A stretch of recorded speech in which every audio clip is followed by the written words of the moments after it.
Ella Hansen. I'm sponsored by Discmania, and you're listening to the Clankers podcast. You're listening to the Clankers podcast with your hosts, Quentin Ferris and Horatio Gonzalez. Follow us on Twitter and Instagram at Clankers. Good morning, everyone. Thanks for tuning in today. If you're listening to this on a Monday, hopefully this picks you up a little bit more on your Monday drive or Monday day at work. Hopefully we bring some excitement to your day. Today we have a really fun episode. We got to talk with Crush Girl Ella. She is Discmania's, one of their newer players, and she has been killing it. She has not been around very long, and she's already, making a lot of statements on the course. But I'm going to bring in my partner Q to tell you more about the episode. Yeah, for sure. She is such a delight. I had a ton of fun on today's episode. Like you said, the newest Crush Girl finishing third at the first major of the year, and just incredible. She's only been playing for a year and a half, folks, and she's finishing at third in her first ever major. That is incredible. You're going to want to make sure you listen through to the end of this podcast to find out how she did that and what got her into disc golf. The story is pretty impressive. And we also spend a lot of time in this episode discussing how those who come from Ultimate can get better in disc golf. And you might be like, well, Q, I don't even know what Ultimate is. I never played Ultimate before. Why should I continue to listen to this episode? This episode isn't for me. Well, I challenge you to continue to listen to the episode, because this is going to help you regardless of if you have an Ultimate background or not. There's some tips that she gives that I think are pretty universal that anyone can use. So you're going to want to make sure you listen, as well as we are doing a giveaway this episode. That's all I'm going to say about it right now. You're going to have to listen through the whole episode in order to find out what the giveaway is, but it's going to be pretty dang exciting. So definitely make sure you take part in that. And without further ado, let's go ahead and let's bring Ella on. Ella, welcome on to the Clankers podcast. Super excited to have you, being able to talk to you after such an incredible finish at U.S. Women's. How are we doing today? Doing well. How are you? We're doing good. We're really excited. We watched, I watched majority of the coverage. It looked like good weather and good disc golf. How was it? It was nice. I think, people made some comments about the quality of course and tournament design and whatnot beforehand. And I think all of those things are valid. But, I think when you're competing at that level, you gotta, take that out of your mind and just focus on each hole one at a time. So the weather was nice. It was a little warm, but it was very enjoyable. We had some rain on the first day, which I was not expecting. I took my rain cover out of my disc bag intentionally, and then it started to rain, which felt a little silly, but no, it was pretty good overall. Yeah, definitely super excited to kind of get into that and talk about that here in a little bit. That is definitely tough story to hear right there. But before we get into everything, where can people connect with you on social media? The best place, probably Instagram at OneThrowElla. That's where I do most of my not ultimate disc golf sharing of what I've been up to. If you like Twitter, you can follow me at Bagel Powered, but that's a little more, I guess, personal. You can if you want to, but I don't really post that much about disc golf. Cool. So OneThrowElla. I'm sure we'll get into that or why that name became. So take us all the way back, as far as you can remember when you first picked up a Frisbee, whatever it was, and just tell us about your journey. Yeah, so I started playing Ultimate in middle school. I'm from Seattle area. Actually from Seattle, from the city. And youth Ultimate is really big there. So I started playing. There was a team at my school. Actually, there were like 3 teams at my school. There was it wasn't just like one little club team or whatever. It was a varsity as you can get in middle school. Oh, wow. But I went to a pretty small middle school, and I was playing other sports. I was really into baseball at the time. And then I would just, mess around with Frisbee at recess and stuff. And we would play like 500. That was what I really enjoyed playing with the Frisbee. And then the team was like short of girls. It was co-ed at the time for one weekend of like 2 games. And so they asked me to come play with them. And then I was hooked on Ultimate then. So that kind of was how I started with Ultimate.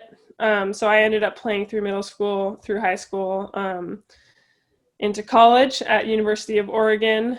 We won a college national championship there, and then I ended up playing for 4 years. 4 years? I think actually 3 years.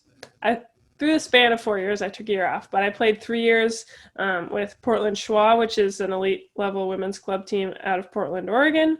And then also played on the under 24 women's national team for the US, and won 2 gold medals with them in 2018 and 2019. So that's kind of how I started playing Ultimate. And then I learned about disc golf in 2018. Well, I mean, I knew about disc golf, but my first real exposure to professional disc golf was actually filming at the USDGC in 2018. I was part of the live stream crew, and I got to watch like Paul Macbeth take it down. Got to watch Paige Pierce out there competing with the guys, and yeah, it was really interesting to me. But I still thought it was kind of lame at the time. Then I finally actually got to play, a little bit forced to play around a disc golf with a real disc golf disc about a year later, and that's when I was actually really hooked on the sport. Started playing, got my own discs, and yeah, just been pushing and trying to get better since then. I'm interested to hear, how are you forced into disc golf?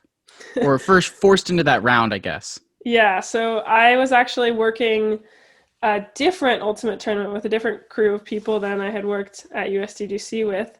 And so with Ulti World, and a couple of the Ulti World guys picked me up from the airport, and they had to pick someone else up in a couple hours, and they had brought their disc golf stuff, and we're like, we're just gonna go play some disc golf like before we pick up, whoever else we had to pick up. And my options were either to sit in the car and do nothing, or to go play disc golf with them. And I had, we had a Frolf course on the U of O campus that I would play at Munchin College, which I had a blast doing. I loved doing that. It was so much fun. I would try to get my friends to play all the time. It was just like a 18-hole object course, and we would play with Ultra Stars or, Ultimate discs. And then they finally put like a putter in my hands, and I was a little frustrated, very frustrated actually, trying to make it fly the way I think it should fly with my terrible Ultimate form. Now, my Ultimate form was very good, but terrible for disc golf Ultimate form. And so, yeah, so that's kind of how I was forced into it. We ended up playing another round that weekend. And that's really what got me hooked, I think, was just actually throwing a disc golf disc, and realizing I could throw even just a putter much further than I could throw an Ultimate disc, even with my bad form. So that's kind of what hooked me. And then I ended up watching a bunch of footage of, Jomez and GK Pro and, MPO, FPO, and then getting my own discs and kind of kicking it off from there. So basically going down that rabbit hole that a lot of us new players go down after you discover it, just wanting to learn as much as possible.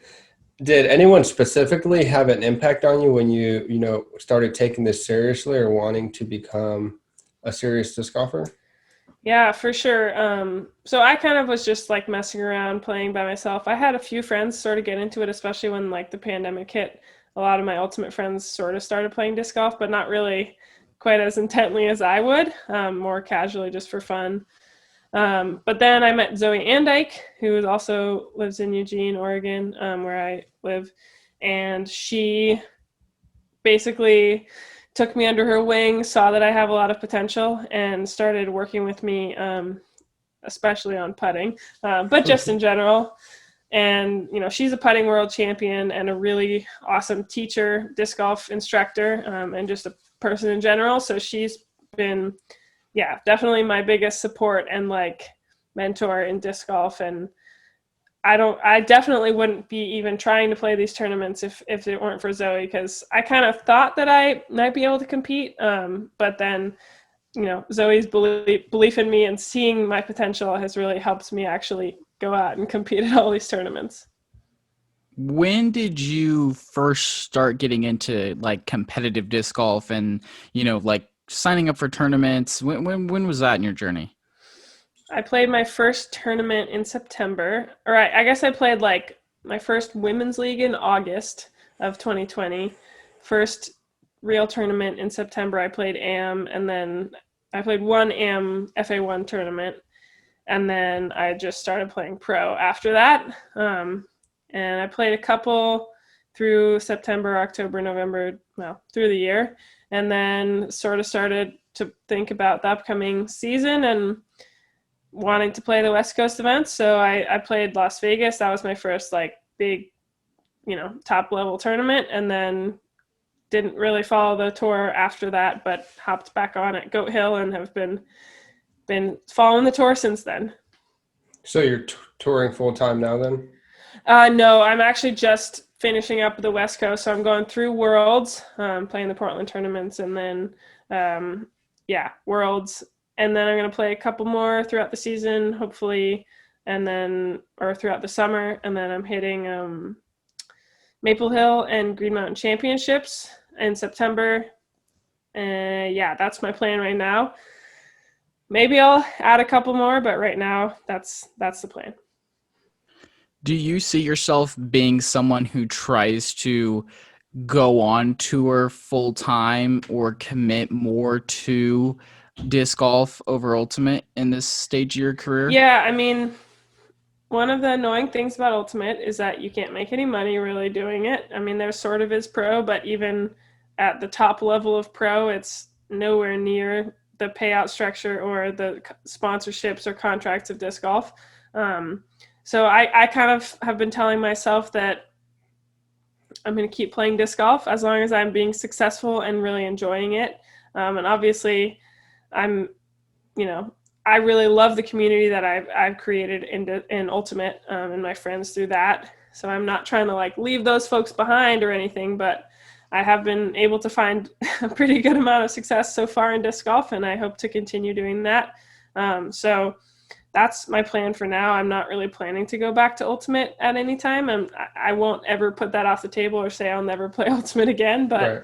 That's my plan for now. Definitely thinking about touring for next year. No confirmation or anything yet, but I would be super stoked to be able to do that. Yeah. I mean, that's one great thing about disc golf, besides the payouts and stuff, is that it's an individual sport. Pretty much you don't need a team per se. You don't have to worry about you're going to compete as well as you're willing to train for and whatnot. So that's one. And you can practice whenever you want, play by yourself. You really don't need an entire crew of people. Are there any friends from that Ultimate world that you have tried to pull over to come over and also start playing? Yeah, I have a couple. There's some of my friends from Eugene, like they came out, one of my good friends from college came out. We played College Ultimate together, and she played in the USDGC this weekend, or USWDGC, whatever, the Women's Championship this weekend.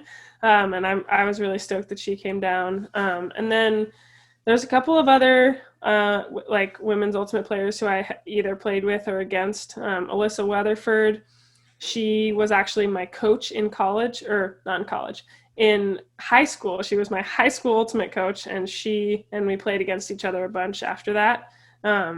She has been playing all of the West Coast tournaments and been getting really into disc golf and being pretty successful as well. And Leah Sinigini is another one who has been someone who I have played against in Ultimate and now has been playing disc golf as well in the FPO.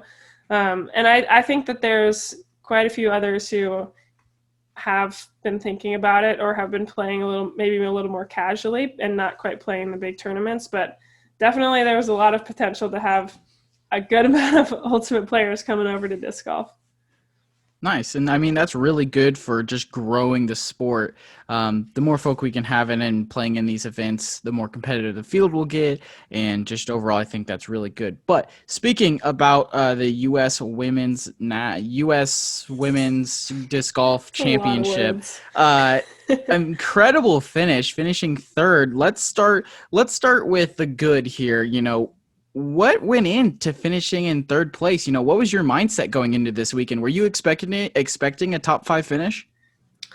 No, I mean, I kind of joined this West Coast swing, and I kind of was like, okay, I took, I think 10th or 7th maybe at Goat Hill. Yeah, I took 7th at Goat Hill, and that was pretty cool. But I knew it wasn't like by any means the full FPO field. And then last weekend at OTB, I took 10th, and that was like a little more of a tough field, and I had some not as good rounds. I felt like both Goat Hill and OTB, I had one kind of poor round, which was unfortunate. And then this weekend, I kind of felt like I put together 3 pretty good rounds, like the first, and managed to get better over the course of the weekend. And I feel like it hasn't really fully sunk into me yet, because I do feel like it wasn't my best disc golf. Like, I know I can be better. And I do think it probably was my best round of disc golf ever on Sunday. But I also know that I can be better, and I know that there's a lot more potential for me. So I feel like I'm excited to just continue to grow and keep pushing upwards. Yeah, that's kind of, I wasn't really expecting to make the top 5. I was hopeful.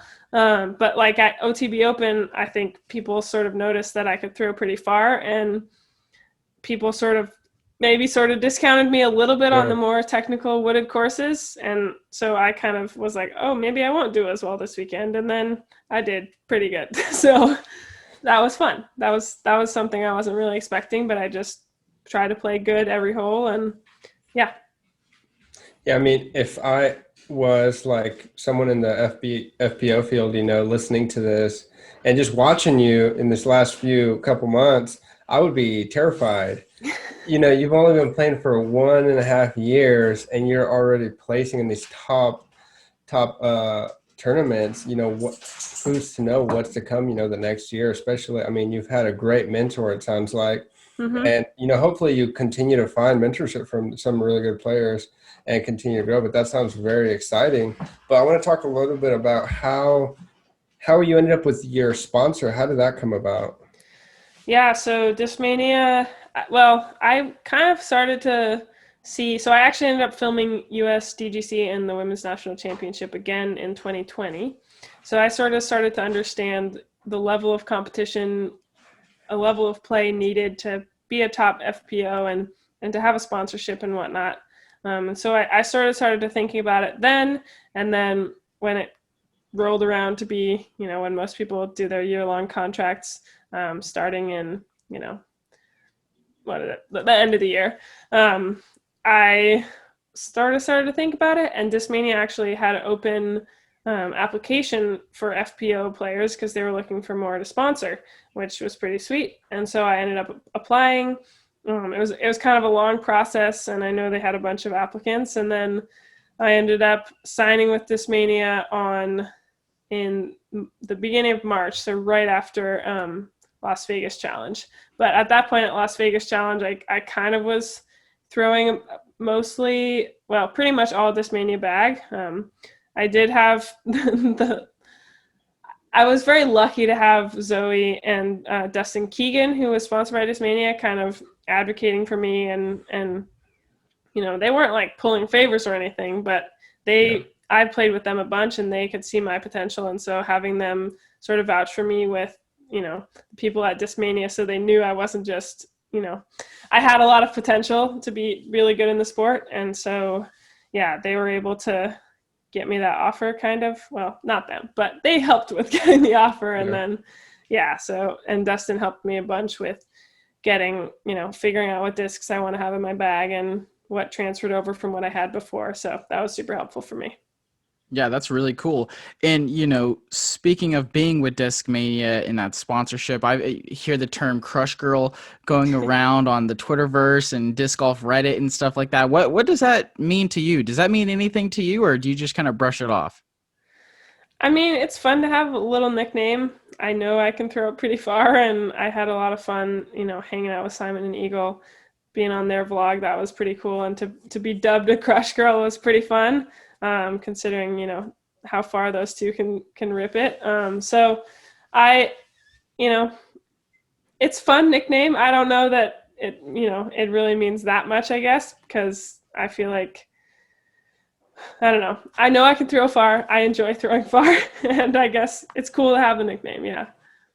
And it's one thing that's interesting. I mean, maybe it's part of the reason why the nickname came about, but I really don't know of any other female players sponsored by Discmania.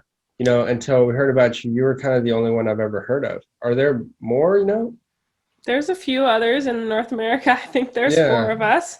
So I know that, that's something that I've kind of been advocating for and would like to see more, female players sponsored by Discmania. And obviously I appreciate their sponsorship a lot, but there's more ways to grow, especially in the women's side. And I think that that's important for me as a sponsorship. But yeah, I know that there was, I think, 170 applicants to the Discmania, like FPO, or I guess it wasn't just for FPO, but for female sponsored players. So to be one of two picked for that, I felt pretty honored. And I know that there's a bunch of other players out there who are very deserving of sponsorships. And so I'm hopeful that that can continue to kind of grow in that way.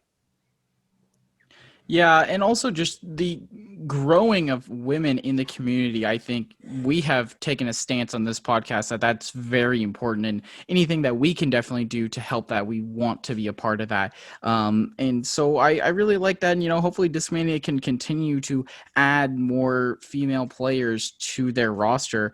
Something I did want to touch on just real quick about the women's disc golf championship here this last weekend.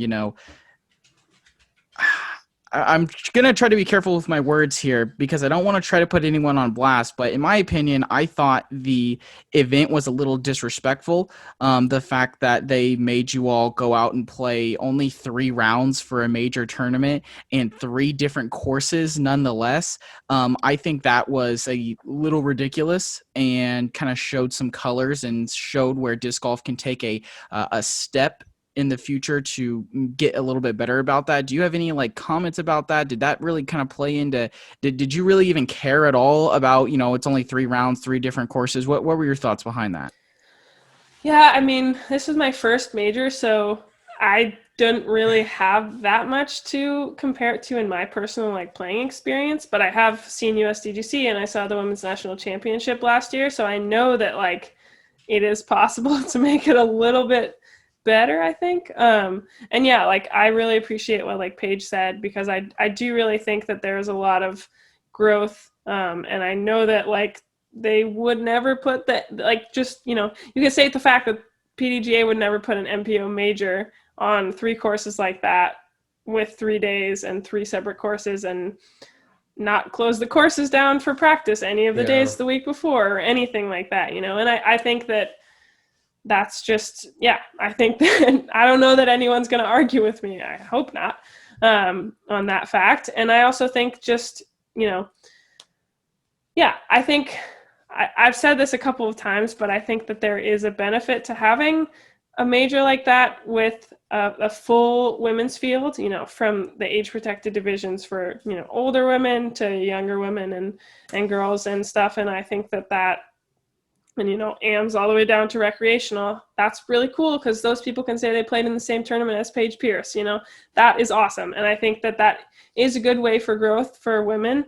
But I also think that, to that standard, it's maybe not quite a major, I think. And so I think that there's kind of a benefit to both sides. And I think that maybe some sort of compromise could be that FPO plays a different course, but you can still call it the same tournament, or something like that, or different tees or whatever.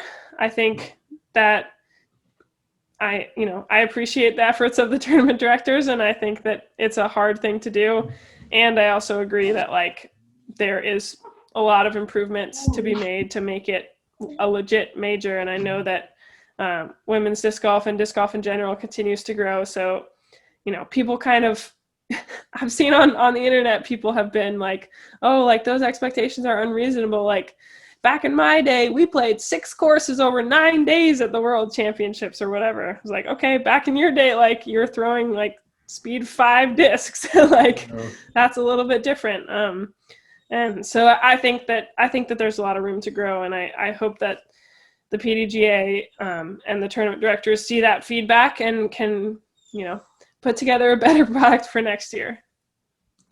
Another question, on the tournament, maybe it had to do a little bit with the 3 different courses or whatever, but obviously Paige, a lot of times it seems like she is in her own world. And obviously from the scores this weekend, it showed that. Mm-hmm. And everyone else is kind of a little bit behind. And I mean, you coming in 3rd place, great finish, but I mean, you've been playing for a year and a half and you're coming in 3rd. I think it's different for some of those full-timers who are touring full-time and the pressure is on. And, there's that stress of like learning 3 different courses and being perfect. And I feel like a lot of that stress comes out. And Paige is one of those players that, she can go out any course you throw her in and she's going to play great. She might not play her best without being able to practice for 3 or 4 days on that course, but she's still going to be able to compete. And I feel like some of these other players struggled a little bit with that. Would you say maybe that was a factor in that difference in scores? Yeah, I definitely I think that it's hard to not let that aspect of the tournament organization get in your head. And I know my attitude this weekend was to try to attack each hole individually. And, some of the holes, like the second or the last day at Rockland, I barely remembered them because I only practiced that course once. Because to my knowledge, it was the easiest one. So I played around there. I wrote down my lines and played some other courses. But I think that just, knowing what the line is, what your line is, and trusting yourself, trusting your notes. And I think that, it definitely can be really hard, I think, as a touring player to have that pressure on you. But I also think that part of why I'm getting into disc golf is I feel like I can compete and I feel like I can, put pressure on. And I know that people like Paige and, the other top players, they want to have more competition. I know it's a little stressful sometimes, but I know especially Paige, she really is dedicated to growing the sport, especially in the women's field. And so I know that she's looking for more competition. And I think that is something that has really drew me into the sport. And also I'm stoked about it. Well, let's go ahead and switch gears here. You just kind of there at the end mentioning, getting into disc golf. Your ultimate background is one of, in my opinion, pretty dang good. I mean, if you were only in there for a couple of years in the pro field, 2 world championships, I mean, that's pretty good percentage rate if you're asking me. But let's talk about for those who are in ultimate or have played ultimate more than disc golf, and maybe they want to make the switch to disc golf, or maybe they have made the switch to disc golf and they're still kind of struggling a little bit. What kind of tips do you have initially for that switch of mainly playing ultimate to now you're gripping a disc that's significantly smaller? What kind of tips do you have for those people who are going or have played a lot of ultimate switching over to disc golf? Yeah, I think that there's a couple things. I think form-wise, thinking about your nose angles. So the angle, ultimate players learn that a flat normal throw is inside out with the nose up, and inside out is hyzer for disc golfers. And that's what makes an ultimate disc fly straight and flat. But a real disc golf disc or golf disc needs to be thrown actually flat angle, and then flat nose angle in order to fly straight and flat. So thinking about that, I think that a lot of ultimate players would benefit from throwing more vertically, having their body straight up. I know a lot of people kind of learn or maybe aren't necessarily taught, but sort of learn to throw an ultimate disc like I said earlier on hyzer or inside out for ultimate players, that release. And so one of the things to help with that is just bringing your body upright, because ultimate players kind of like to lean over when they throw. And then I think the other main thing is just to, keep playing until you can actually separate your forms. Because I think at first, when I was playing disc golf and ultimate at the same time, I would try to throw an ultimate disc and totally shank it. And then if I played a bunch of ultimate and I'd get used to it, then I would try to throw a disc golf disc and totally shank it. So to me, I got to a point where my forms for throwing ultimate disc and throwing a disc golf disc are completely separate, in my brain. It's not it's not that I'm adjusting my ultimate form to throw a disc golf disc or vice versa. Now it's just a completely different like form for throwing a backhand in disc golf versus the backhand in ultimate. So I can like switch back and forth between throwing an ultimate disc and a disc golf disc like pretty seamlessly at this point. So I think that like just, committing that time to to really learning that form and actually getting it into your brain as a separate entity, and then your ultimate form is pretty key for figuring out how to be a disc golfer. And then also putt as much as you can, because that's the hardest part. Putting is very important. We've had a lot of people on here talk about putting. Just real quick, what is something you maybe struggled with at first with putting, and then something that clicked and really improved your putting? Yeah, I think that like my consistency, I tried out a bunch of different forms. I'm sure people like to switch between straddle or track stance or whatever. And I kind of did that a little bit too. I started out doing straddle because I thought it looked less stupid. And then I did some track, and then I went back to straddle, and then now I'm like a mostly track stance putter. But I think the consistency and like really locking in your form is pretty important, because for me, what I struggled with the most was finding the release point, because I was like putting, with my shoulders facing forward and trying to hit this release point at a certain time with my arm. But then sometimes I would, throw it half a second too late, and it would go, 3 feet right at the basket, even if I was like 5 feet away or something. So I think that was the hardest part for me. And what really clicked for me was like locking off my shoulders. And I do that by setting my feet up. So my feet are basically perpendicular to the basket. So they're like 90 degrees pointed away from the basket, or the line of myself in the basket. Because I find that actually helps lock off my arm, so that when I'm releasing at full extension, I know it's always pointing at the basket, instead of like trying to make my release in front of me instead of like to the side. So I physically can't actually move my arm all the way so that I would miss it as far right. So I know with that kind of a form that when I just need to hit it correctly and I will make the putt. I just, need to activate all my things and make it. And it's not just like kind of a crapshoot of like, I hope I release it at the right time. Right. If you guys want more tips on putting, definitely make sure you listen to our episode with Scott Stokely. He's literally talking exactly about what Ella is talking about right now, and like that, holding that follow through, and like putting yourself on a line with the basket, so you're not so like when you said, if I throw it a half a second too late, you're going to miss to the right. He completely breaks that down and fixes it. So definitely check that episode out. My next question I have for you, Ella, though, is all about decision making. Like, I feel in Ultimate, you really have to be quick on your decision making. You don't necessarily have time to think about what you're going to do. It's just, okay, someone's coming at me. Oh, I think I see a gap. I'm going to throw it. How is it different for you in disc golf? Like, do you have a lot more time to think about what you're going to do next, or are you still just kind of fast-paced decision making and we're going to roll with it and see what happens? Yeah, there's definitely a lot more time to think in disc golf. In Ultimate, you get a stall count, which is supposed to be 10 seconds, but realistically is more like 7, because people count fast. And you got to make a decision. And yeah, that's been tough for me switching over, because I was known for throwing a lot of turnovers in Ultimate. So not great throws, or throws that didn't quite work out, and some good throws, but I kind of had the ability in Ultimate to throw, to not throw a 100% shot and be okay with it, because you can always get it back on defense or whatever. But yeah, in disc golf, it definitely took some reminding of myself, like, oh, you have 30 seconds for every shot, and you can take that full time, whether it's a drive or a putt or an upshot or whatever.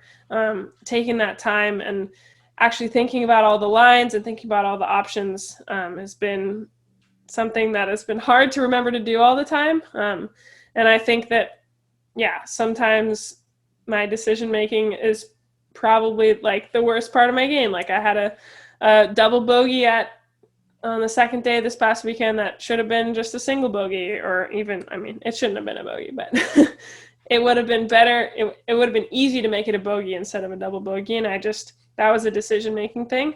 And so I think that making those decisions has been something that I have been working on a lot, and it has been getting better, and I've been making fewer and fewer mistakes each round, basically. And so that feels really good, but I know that that's something I have to keep working on and reminding myself that I have time to think about it. I don't necessarily have to make it to the basket on every single throw. Sometimes layups are better than going for it. Yeah, I mean, definitely you do have that time, but I feel like sometimes, even though you're super talented and you have that and you got that like great mentorship like we talked about, like that decision making, that's just going to come with experience. There's nothing you can do to rush that. You've been playing for a short time, Mm-hmm. and that's just going to come with playing more rounds, playing with people who have been playing for a long time. I know for sure myself, that's one way that I have learned, mistakes that I haven't made, but people share with you. So that's just going to come with time for sure. But man, once all that stuff starts working for you, very excited to see, you're going to be out there on those lead cards every weekend, I'm sure. But I think we're ready for the ace round if you guys are ready. Yep, I'm definitely ready. Horatio, give a Yep. little, I guess, overview of what the ace round is before we jump into it. Yep. So these are just the same 5 questions we ask to every person we have on, and they're kind of just quick questions, to kind of give an overview, give some quick tips to new players, to the listeners. And so the first one we have is you're taking out a buddy. So let's say someone you're bringing over from Ultimate, they've played a couple rounds with you, and you're tired of borrowing them your discs, and they want to buy their own. What one putter, mid, and driver would you recommend them buy? Um, well, I putt with a link, although for ultimate players it can be a little weird to have a beaded putter, but I'll give him a link because it's what you need. Um, Mid wise, I think the easiest one in the Discmania lineup is Origin, and I'm actually using that quite a bit at De La Viega. And then driver, probably an Essence.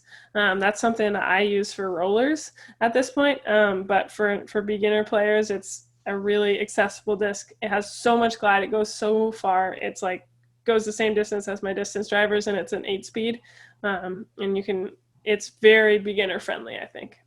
Yeah, really like that Essence. That's something I've definitely been playing around with a lot, and I'm definitely excited to get my hands on the that astronaut that Mm-hmm. Discmania just dropped today on the 25th of May. That looks like a very good disc for sure. They're Um, gone. yeah, I mean, hey, maybe play it again. You'll have one. Who knows? We'll have to check it out. But yeah, our second question we got for you: what is the favorite course you have played, and one course you would love to play? Probably my favorite course I've played is Mile and McIver. Super bummed that course is not going to be on tour this year. Hopefully next year. It got hit pretty hard with some ice storms, and it just wasn't quite safe enough to have a big tournament there, which is a bummer. But it's a great course. And then I'm super excited about playing Maple Hill. I'm really excited about figuring out how I want to attack that course. And it seems just like a great combination of, distance, technical shots, and all the aspects of disc golf you want to test in a course. Yeah, that course is definitely on our bucket list, and that's the answer for a lot of people. So it's good. Yeah, I'm excited. Next question we got for you here is, you're going back when you started playing disc golf, so about a year and a half ago. What is one tip you would give to yourself? Probably that putting tip, I think, just like locking off my body and locking off my shoulders in a way that, I'm releasing it straight at the basket every time. I think that, part of what I tried to do when I started playing disc golf was like use my athletic ability of ultimate more. And I think that I know that I can putt it far enough, and I know that I kind of need to like figure out ways to limit my form and my technique for that, so that I'm bringing in more accuracy than just power or raw strength or whatever. Nice. Our fourth question we got for you here is: what is your favorite memory playing disc golf? Oh, that's a good question. Probably my first win. That was pretty cool. It was at a B tier, but at a ball golf course designed by Dustin Keegan, which I'm pretty stoked about. Portland Open, also designed on a ball golf course by Dustin Keegan. And I was just like shooting really hot, making a bunch of birdies on some really long throws, and I got super nervous at the end, but then I was able to pull out the win, make a death putt for the win, and that felt really awesome, and that was really cool. And Zoe was right there watching me, which felt really sweet. That's awesome. All right, last question we got for you here is, what is the biggest mistake you see new players make? I think the biggest mistake I see for women, I see this more in women. I also hang out with more women beginners than I do men beginners, so I don't know quite what they're doing, but I think is limiting the reach back, or just like turning your whole body around and then pulling through. I think that I don't necessarily want people to be doing a full run up initially. I think it's very valuable to sort of learn a standstill at first and then add a run up, especially for drives and whatnot. But I think that people can get a lot more power from thinking about pulling the disc through their body and engaging their core and stuff, instead of just like facing one way with your arm sticking out and then facing another way with your arm sticking out. Yeah, that's a really good tip, and I think that's something everyone can definitely apply to their own game, fill themselves a little bit, and make sure that they're really getting that good pull through. Well, Ella, this was a fantastic episode. We definitely appreciate your time, appreciate you coming on. Where, again, can people connect with you, and any sponsors or anyone you want to thank before we get out of here? Yeah, I want to thank my sponsors, Discmania, Upper Park Disc Golf, OTB Discs, and VC Disc Golf. And you can find me on social media on Instagram at OneThrowElla, and that's the best place to follow me for disc golf. Perfect. Well, thank you so much. Thank you for taking time out of your day. Good luck to you on these upcoming events, and super excited to see, hopefully we see you out there, giving some of these top players, a run for their money. That's where we see the best disc golf is, people competing. So hopefully we see that.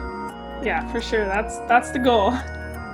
Thank you for listening to the Chain Clankers podcast. Make sure you follow us on Twitter and Instagram at Chain Clankers, and hit that subscribe button wherever you're listening to us from so you never miss another episode.